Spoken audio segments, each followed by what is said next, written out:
Hello, everyone. Welcome to the 2021 Buyers Insights and Intelligence series. This is Thursday's last session, 5 Ways Conversational AI Transforms Your Lead Engagement and Sales Process. My name is Michael Rodriguez. I'm an editor at Demand Gen Report, and I'll be the moderator for the session. Before we begin, I'd like to run through a couple housekeeping slides.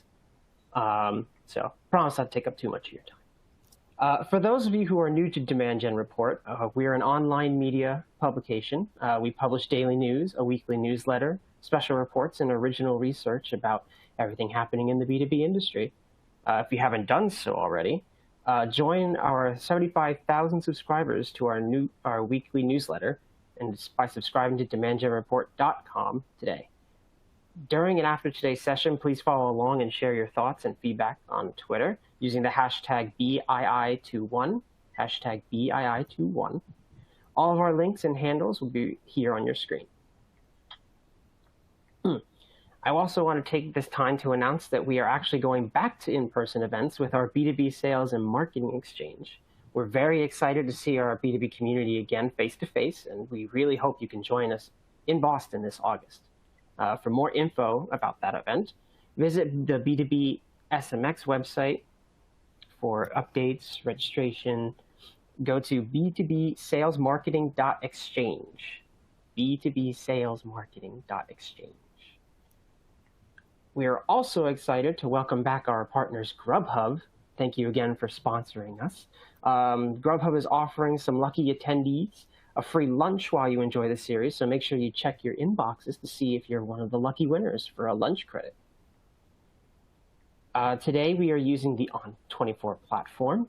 During the presentation, you can access all the information you'll need for the session from the toolbar that you see on your screen. We encourage you to ask our presenters questions. To do so, simply click the Q&A widget at the top right corner of your screen. Today's presentation is slated to run about 25-30 minutes with a 10-15 minute section for questions. So ask those questions at any time, drop them in the Q&A widget, please do so. If you want to see what else we have in store for the series this year, make sure you can access all the BII sessions on the right of your screen under the Q&A widget. At the bottom right of your screen, you'll find some additional resources from Conversica that we've made available to you. Today's session is also being recorded, and attendees will receive an archived link to the presentation to go back and review, or if you want to share it with your colleagues. In addition to joining the conversation online and submitting your questions, we also welcome you to let us know how we're doing. We will have a brief survey about the session that will launch automatically at the end of the session. If you want to fill that out, please feel free. Submit the form. You can also submit the form at any time throughout the webinar by clicking the survey icon, which is circled on the bottom of your screen. Before signing off today, we encourage you to please take this session so we can continue making these events just as informative and just the way you like it. Now, enough about me, enough about the company. On to Conversica, our speakers. Today, I'm pleased to introduce Rashmi Vittal, the Senior Director of Demand Generation at Conversica, and Amanda DePaul, the CMO of Conversica. Without further ado, and without any more talking from me, I'm going to pass it off to Rashmi to kick things off. Awesome. Thanks so much, Michael. Happy to be here. I'm Rashmi Vittal. I'm actually the CMO at Conversica. Amanda is leading up the charge here in our demand gen efforts, and we're super excited to be speaking with you today. We've got a great topic to talk about. 5 ways conversational AI actually transforms your lead engagement and sales process. I mean, more and more we're getting asked by marketing and sales leaders exactly how can we use conversational AI to drive more progress within our business, whether that's maximizing marketing ROI or really being able to turn those leads into actual meetings and those meetings into pipeline and pipeline into revenue. But when we're having these conversations, a lot of times, we know that these marketing and sales leaders are met with some frustrations. And so first off, let me just introduce Amanda. Amanda, say hello. Hello. Hello. Yeah, I'm super excited that you're here. This is going to be a really, really fun session. It's going to be an interactive session at that. But hey, let's talk about some of these frustrations that you and I hear a lot from different marketing leaders and sales leaders. How about this? I'll take the marketing side of the house. You take the sales leader side of the house, and let's just walk through these one by one. First, I think first up, what we hear, and I hear a lot when I talk to different marketing leaders, is that leads are not getting followed up on. And so, hey, that's the thing. You're focusing a lot of dollars in generating those leads. You're trying to work them through the pipeline, and at some point they get handed over to sales, and you want to see those leads translate into results. Amanda, what, from a sales leader's perspective, what's that equivalent on the sales side? I hear from sales a lot. I work with SDR teams all the time, and often there's a lot of hole poking that is happening. So a lot of questions around how qualified these leads even are before we get them. And so, a lot of work marketing has to do to make leads qualified and convince sales that they're worth following up with. Yeah, for sure. For sure. There's always that back and forth there. I think the second frustration that we often hear from marketing leaders is that, they're just not really satisfied with their webinar or event attendance and or ROI. So something like this event, are you really able to get your audience to join these types of webinars and events? And then once they do join, whether they're registered or attending, are you really able to follow up on that? What would be the sales kind of side of this? I think especially over the last year, we've done so much virtual stuff with COVID, and a lot of those leads, a lot of times they don't result in connects. And so sales gets frustrated, and then they, again, start poking holes in what they're getting. Yeah, for sure. For sure. I think another frustration that I hear too from marketing leaders is, look, there are different tools in our tool belt we're going to use to drive not only net news that are coming in through the funnel, but then nurturing them through the funnel to get them into qualified state. And one of those programs is content syndication. Hey, if you're out there creating great content, you want to push that out into the masses, and that's hopefully going to attract, like bees to honey and bring them in. But they may not always be super qualified off of first touch. And so the one thing that we really consciously work towards is, hey, let's engage those leads that are coming in through content syndication. Let's see if they're showing additional intent, and let's see if they're actually truly in market. And so I think one of the frustrations is that, of course, marketing leaders are doing this with their content syndication leads. So please don't ignore those leads if they've actually engaged, if they're showing intent, and if they're actually in market. And I guess on the sales side, how are they thinking about this? Sales is meetings driven, right? So when we're talking about content syndication, usually those leads are pretty high up in the funnel, and there's a lot that has to be done to them before they're qualified. And so sales has shiny object, and they're over here following up with demo requests and contact us forms and that kind of like instant gratification stuff. And the sort of longer tail leads fall by the wayside because they're just so focused on meetings that kind of helping with that nurture process is not a priority for them.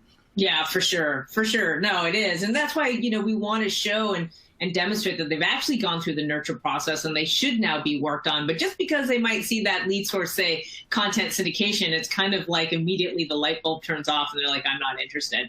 All right. How about this? Number 4, what do I do with all these no response but high intent leads? What this means is that you're having folks that are coming in, they're engaging with you, they're showing intent, but as you're trying to reach out to them, you're not getting any responses back. And this can go on for maybe 30, 60, even greater than 90 days. And that could be super frustrating.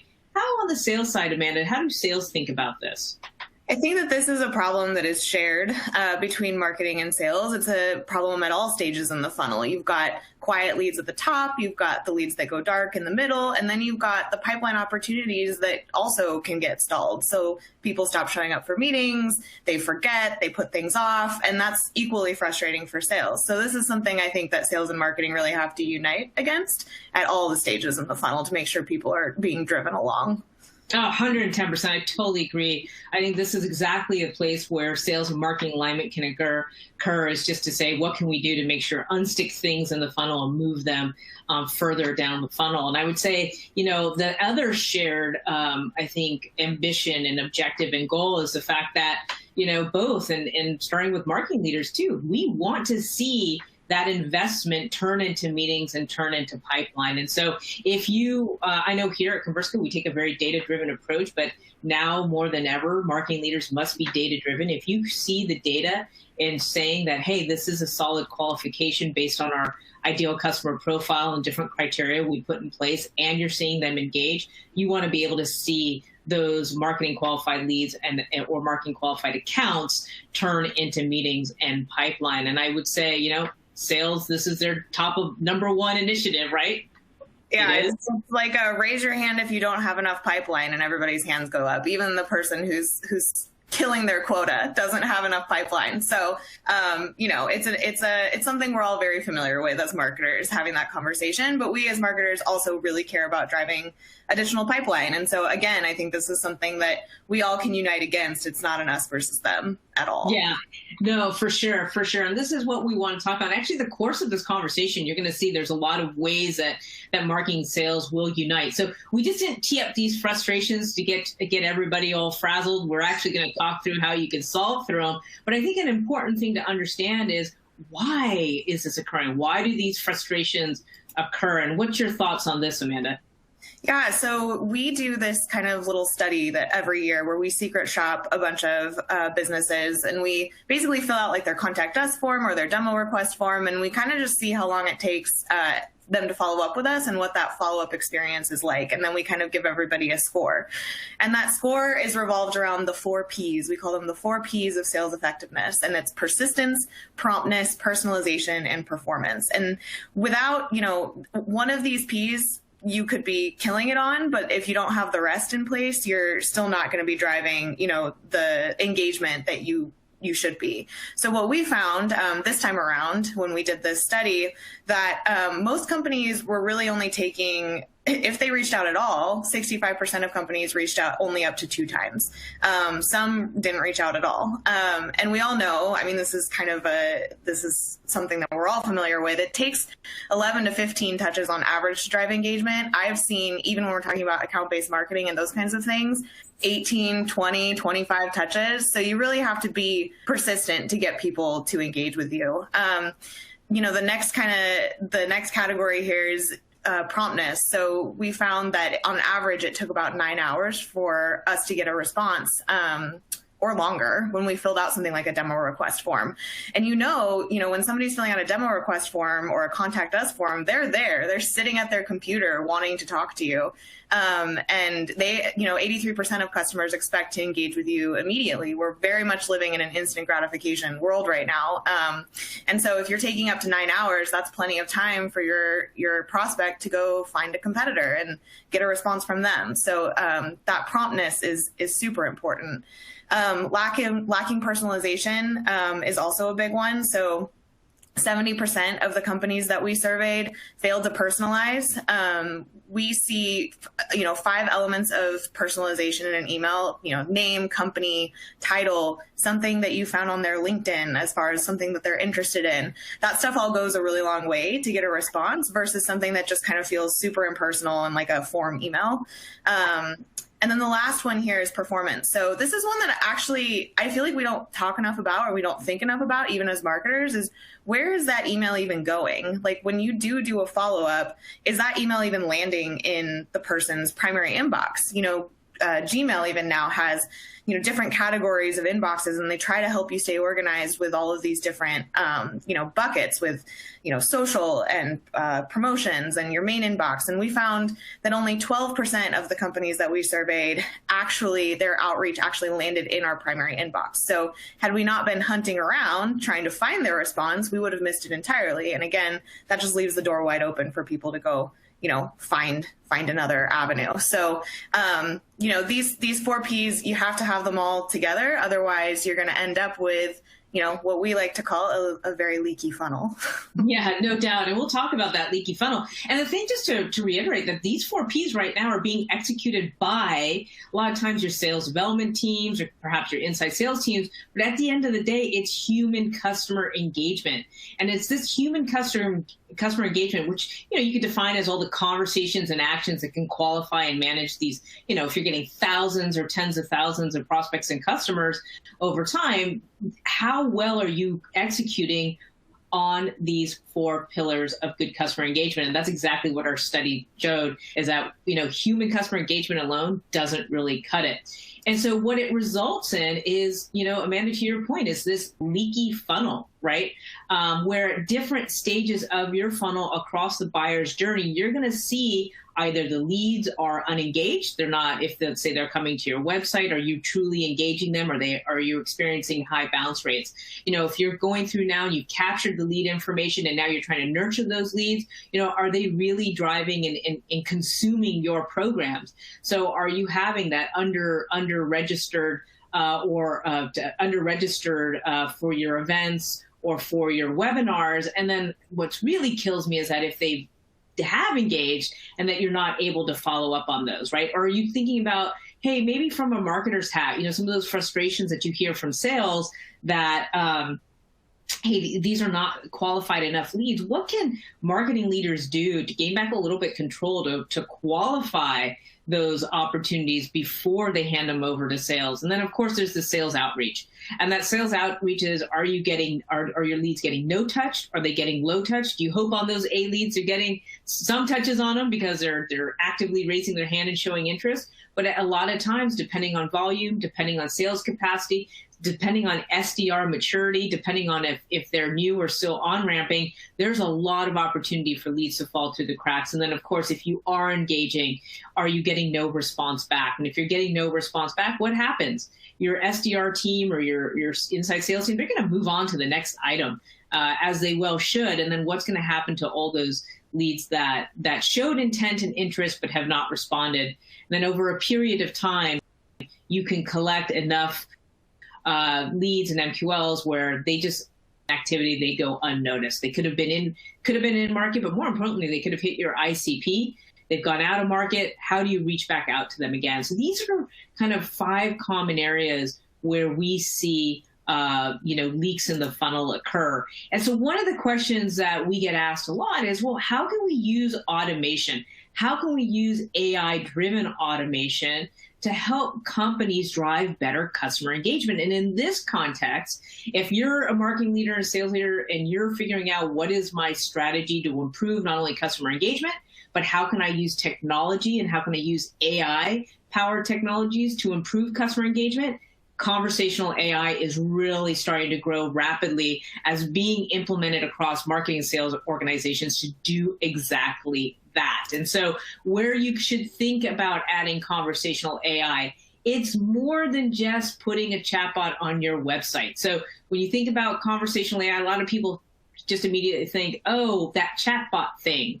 Well, sure, there are chatbots on websites and that can drive and engage in real time, but there's so much more. There's so much more of those top of funnel, middle of funnel use cases where you can apply conversational AI to your funnel. And we're going to walk through 5 of them. First is, 1, how can I use conversational AI to improve event webinar ROI? 2, how can I use conversational AI to qualify those pre-MQLs, especially if they're close, but they haven't crossed your lead scoring threshold? How can you use that to really kind of push those forward?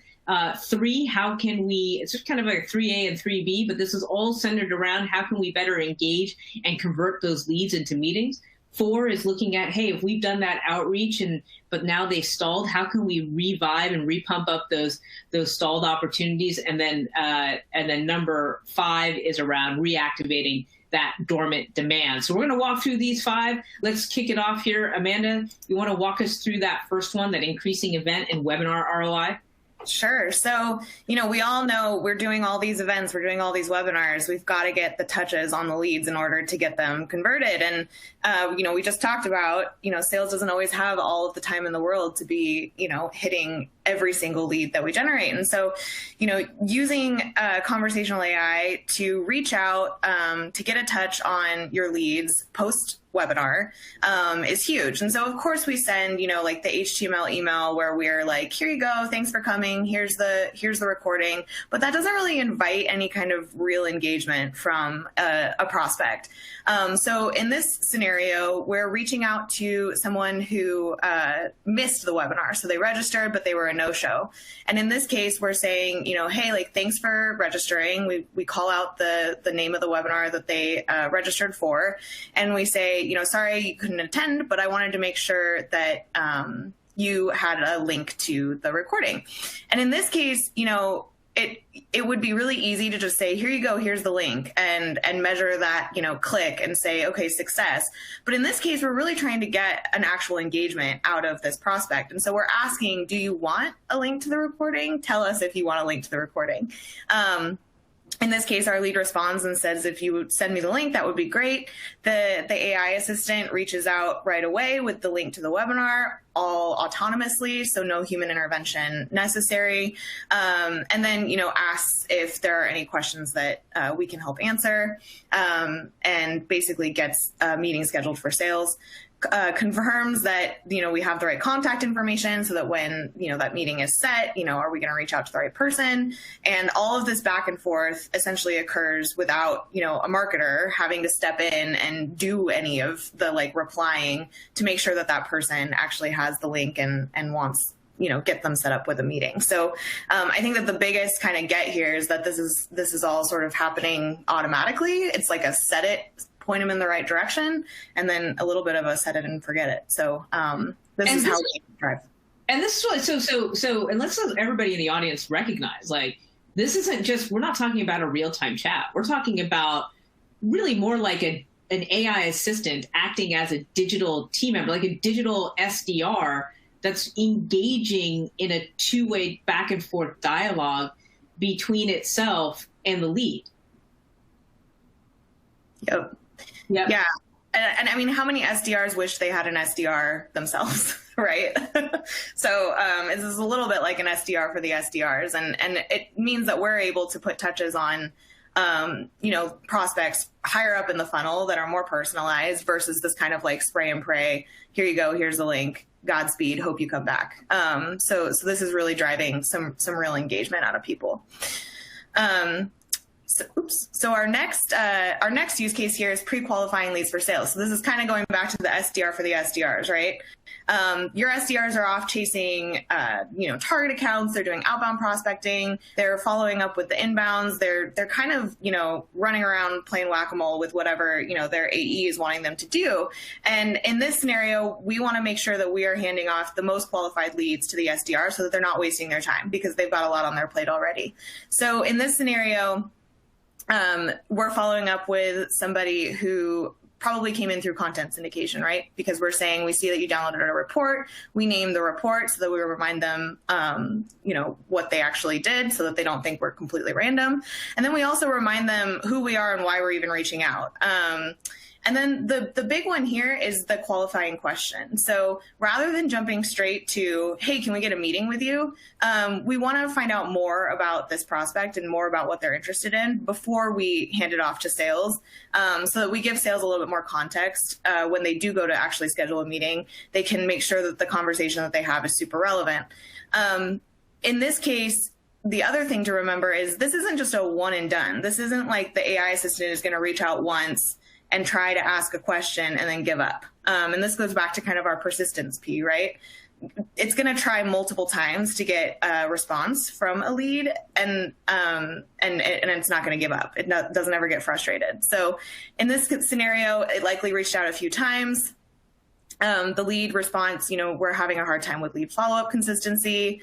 Automatically on its own, the AI assistant reaches back out and says, I can totally help you. Can we set up a call? so that we can get your questions answered, and so on. So again, we're validating the information, we're making sure that we're all on the same page, and then this lead gets handed off to the SDR to actually qualify, as a meeting. So that persistence is really key. The personalization is really key, and also just being able to ask pre-qualifying questions, rather than jumping the gun on something that, maybe people don't want a meeting right out the gate. They do want to give you a little more information and figure out if this is right. Having that all be automated is huge for sales. Yeah, that pre-qualification is super powerful because you could ask up to 2 BANT-like questions, and the AI assistant is smart enough to know whether the questions have been answered or not.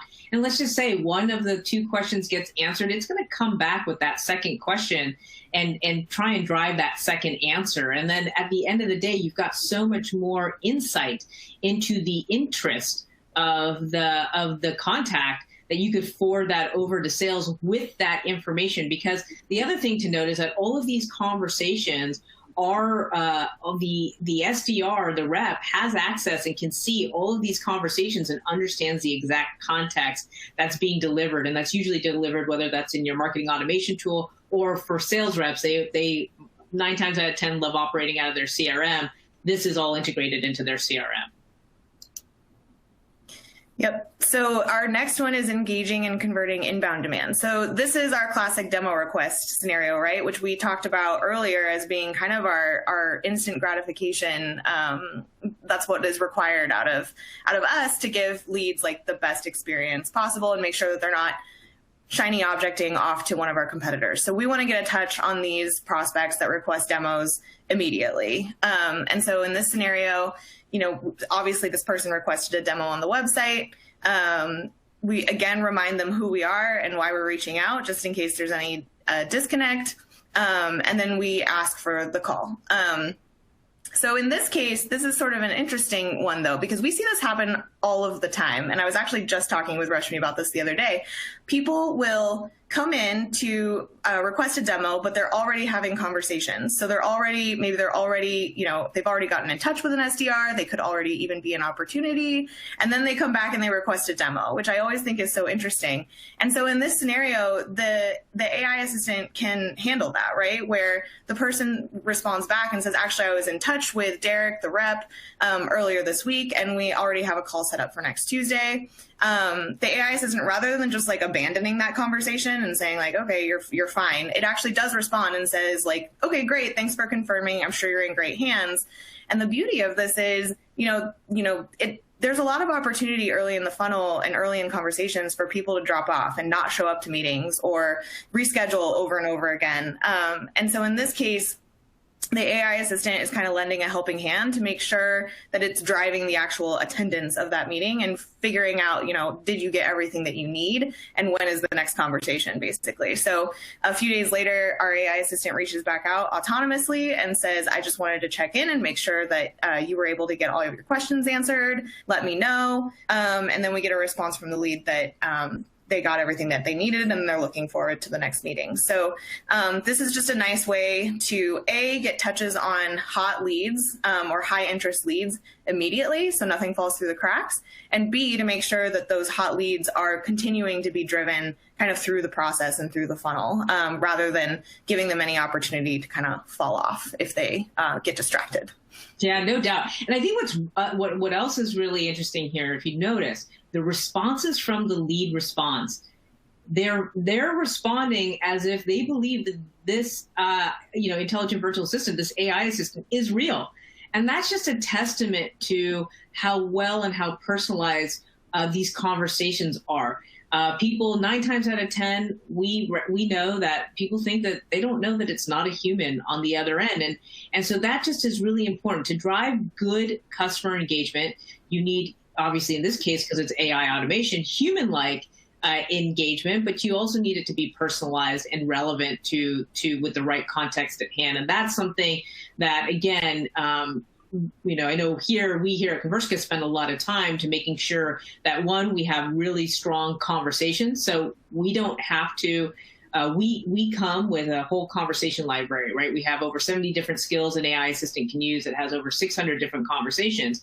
That means for you, you don't have to write these conversations from scratch. You save a ton of time implementing this because you don't have to worry about, oh, am I writing the right conversations? What you can focus more on is, am I catering these conversations to be specific to my business? And that's super easy to set up here. All right. As we go from number 3, what was number 4? Number 4 was all about, okay, now these leads are fully into the sales hands. You've got them working them. They could have been in the pipeline, and then they've stalled out. And so what can we do to reactivate some of these stalled opportunities? And here's an example where you can have, hey, hope you had you could see that the conversation is coming forward and saying, hope you had a smooth week.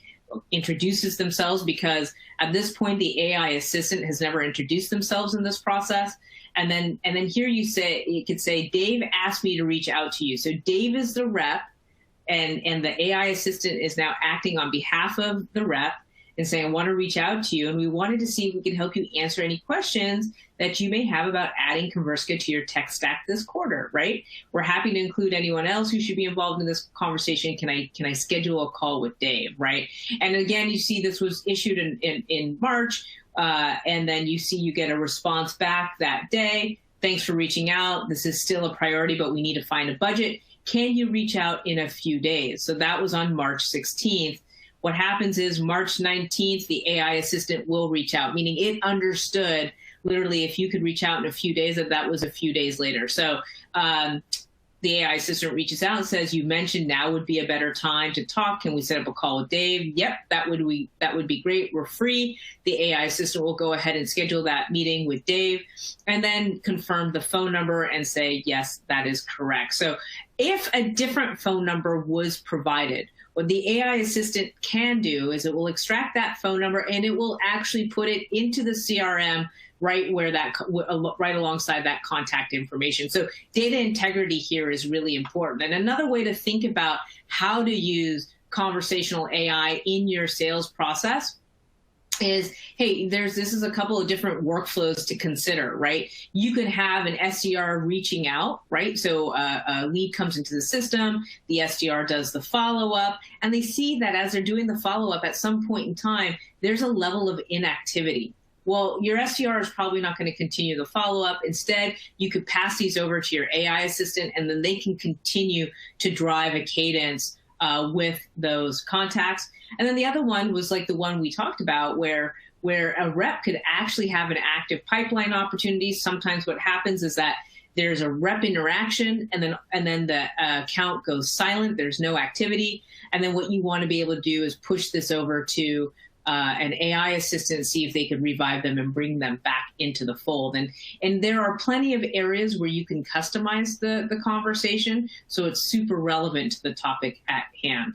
Okay, cool. So that was the 4th one. The 5th one that we had talked about was reactivating dormant demand. And this is where you kind of come back and you say, is sales really going to follow up with a bunch of MQLs that have gone silent greater than 90 or 120 days? Or is this something that now we need to bring back and let marketing tackle? And so whichever team decides to do it, just know you have the coverage. Because a lot of times what happens is that maybe they weren't, these leads weren't ready to engage at the time when they first showed all this activity, but maybe now they're back in market and they need to be revived. So the AI assistant's a great way to do that.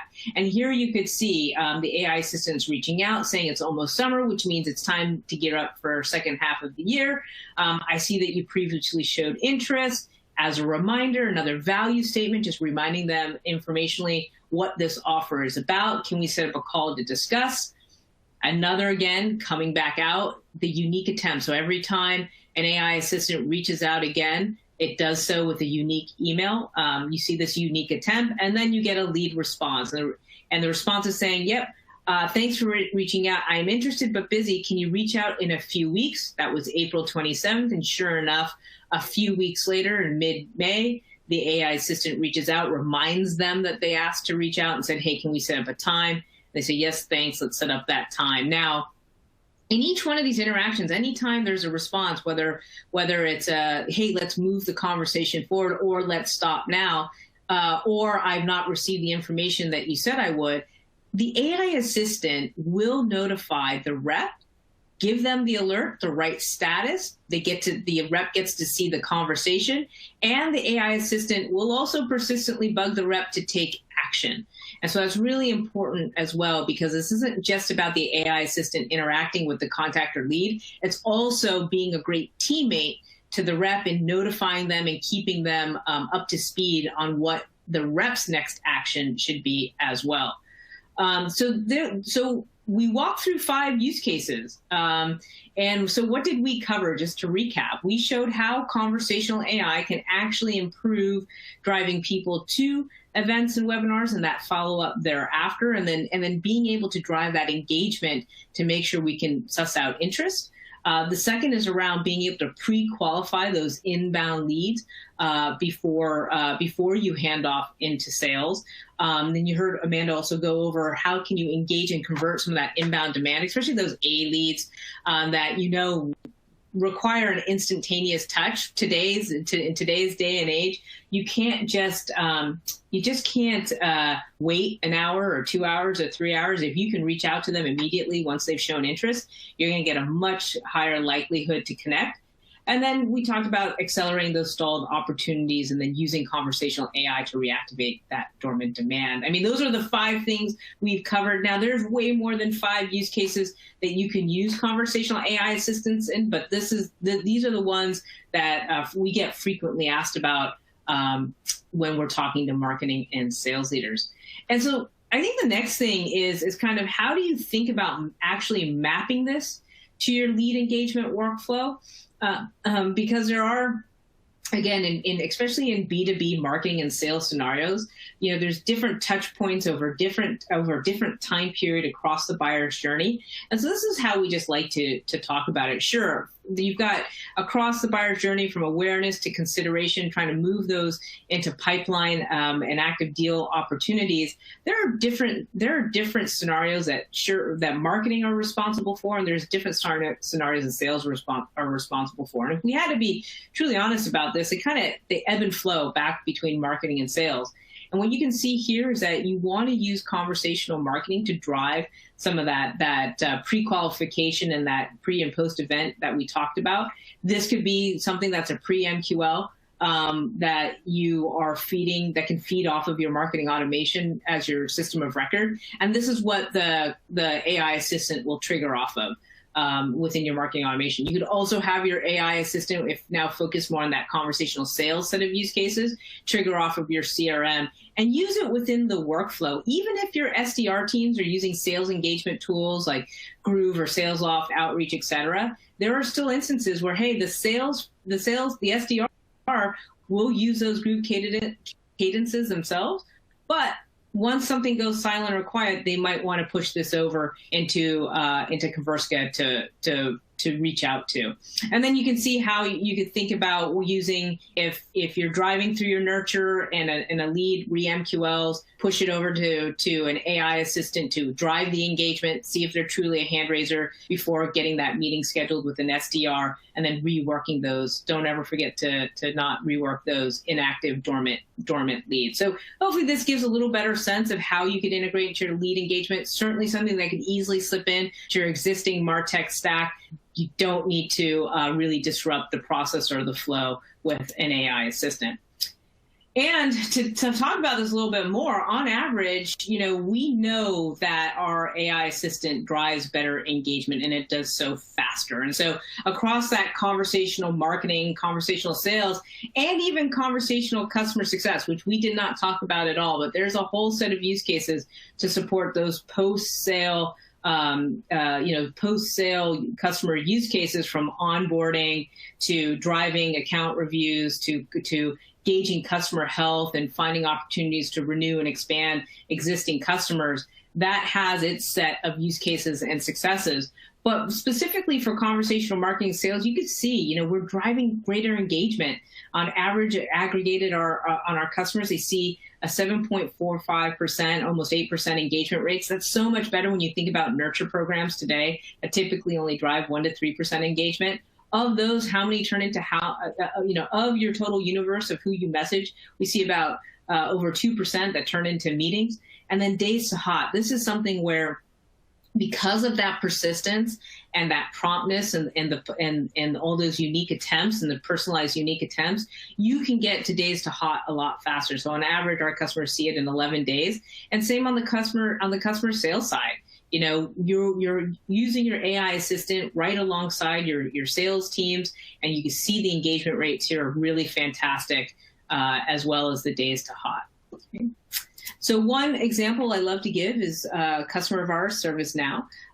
You know, they've been using us for I guess now a few years. And one of the things that they really wanted to do is they wanted to institute a whole no lead left behind policy. You know, they had a large volume of inbound leads that truly exceeded their sales capacity to follow up.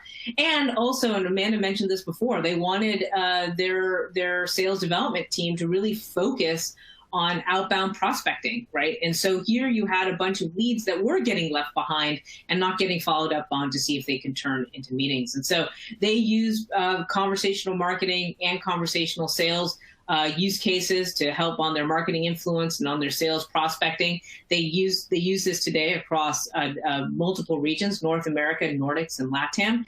And overall, you know, as the time of pulling this information, they had over 83,000 leads messaged. They saw a 29% their engagement rate, and they have a really fantastic hot lead rate. And what this means is this is the number of leads that are being messaged that are raising their hand and saying, I really want to talk to somebody. I want to have a direct conversation. So when you think about conversational AI, a lot of people say, well, how long does it take to get up and running? The beauty about this is, and not everybody is created equal, but because of all the work that we specifically here at Converska have done with the conversation library, the pre-built conversations, you can get up and running on your first phase in live implementation in just a couple of weeks. And these AI assistants are trained and ready to go. So when you think about payback, it's pretty fast and it's very real. So in this case, ServiceNow saw that they were able to get 43 hot leads found from 9,000 leads that were worked in the first 6 months alone. In 1 year time frame, they got over $6.3 million of pipeline that were attributed to Converska that resulted in $400,000 of incremental revenue. This is revenue they would probably not have found if they did not use Converska. Now, we talk about the revenue side, which is really big, and you can drive more meetings, pipeline revenue. But at the same time, you can drive operational efficiencies within your sales organization. And so in this instance, ServiceNow got an additional 25,000 hours worked through their AI assistant, right? AI assistants don't get sick. They don't take vacations. They don't ask for promotions. They stick to the task at hand. And so that yielded over close to $800,000 of labor costs saved over a 2-year period. And then there's this fourth element too, is that this data quality impact. You know, a lot of times when you think about the engagement, the sales make, if they find a new phone number, they don't always put it back up into the CRM. They just might pocket it into their cell phone. And so the cool thing about an AI assistant is that it can through its interactions surface new contact information and update it into the CRM. It also gives a report here around the unhealthy emails that are found, and that you can take direct action to clean those unhealthy emails out. And so great use case here with ServiceNow. And the final thing to think about is when you think about these AI assistants, think about it from the lens of, I want to take my funnel, which might be performing fine or okay, but I want it to overperform, because I can use an AI assistant to help track higher quality leads, as we saw, to help your sales team acquire those customers faster and accelerate the deal cycle. And then on the customer success side, for sure, there's ways to use AI assistants to grow those customers and turn them into advocates. And so kind of with that, I think that gives you a good idea about how to use conversational AI. We feel like we just scratched the surface, but at this point, we just want to thank you. Amanda and I want to thank you for your time today. You could certainly follow us on LinkedIn at Conversational, or you can visit us on our website. But I think at this point, Amanda, I think we're opening it up to questions. So Michael, I'll hand it back to you. All right. Well, thank you guys for the very informative session. I know I learned a lot. I'm sure everyone else did as well. You actually sparked quite a number of questions here. But before I get to those, everyone, audience, I love you so much. Please remember to share your thoughts and feedbacks before you log off. Click the survey icon. It's at the bottom of your screen. All right. Let's get to those questions without delay. Allison says, what are some of the best communication channels conversational AI can support? Sure, I'm happy to. I'm happy to tell you the answer, and then Amanda could probably jump in with how we're using it ourselves here at Converska. But so AI assistants, conversational AI assistants can support today a multitude of channels, and in fact, they should be omni-channel. And for example, Converska today supports website chat, email, as well as SMS. And it isn't just that they think about these as separate communication channels, not at all. And we think about it as the continuity of conversation over the different channels. So just as you would expect an SDR or a human to be able to communicate over multiple channels, so should your AI assistant. And that's what we're working really hard for it to do. So if you started a conversational website chat, there's an ability to follow up with it over that conversation over email. And if you started the conversation on email, there's an ability to follow up with SMS. And these are really commonly used across our variety of different customers in different industries.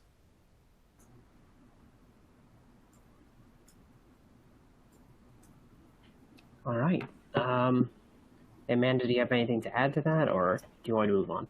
No, we can move on. I think Rashmi covered it pretty well. All right. Sounds good to me. David, he said, do you have to write the emails and conversations from scratch? I can take that one because this is my favorite part as somebody who has a million things on her plate all of the time.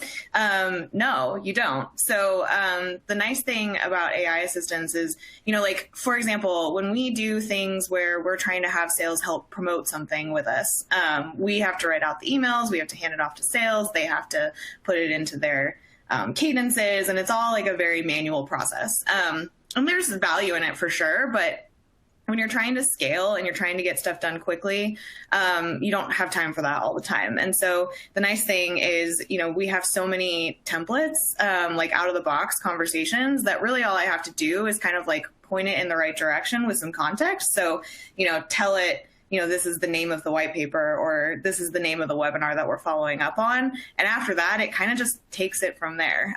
So all of that stuff is pre-built. And I just have to really set it loose on whatever campaign or whatever list of people I'm trying to reach out to. And it all takes minutes versus, half a day of work trying to craft emails and build everything out and all of that fun stuff.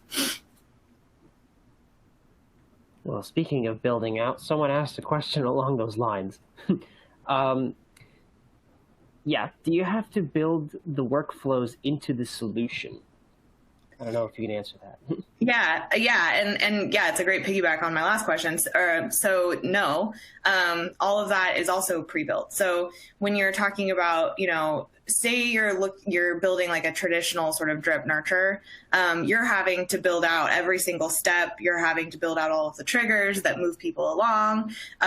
All of this stuff is pre-built when you're using an AI assistant. So the number of days that it waits, the triggers for its outreach when it gets a response, the number of times it tries, like that is all pre-built. And so there isn't, again, really any kind of building that has to be done aside from giving it the context to be relevant. So telling it, what to say to a certain extent. After that, everything just kind of runs along. And the nice thing is if, a lead responds and says, don't reach out to me anymore, or I'm already talking to somebody else, kind of like that example we already talked about, the AI assistant knows to stop reaching out, and it'll notify, on the lead record or the contact record, hey, this person said, don't reach out to me anymore. It's unsubscribed. We're all done. And nobody had to interfere in any way. So.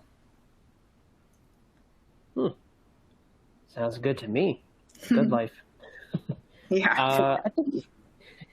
I think we have time for one more.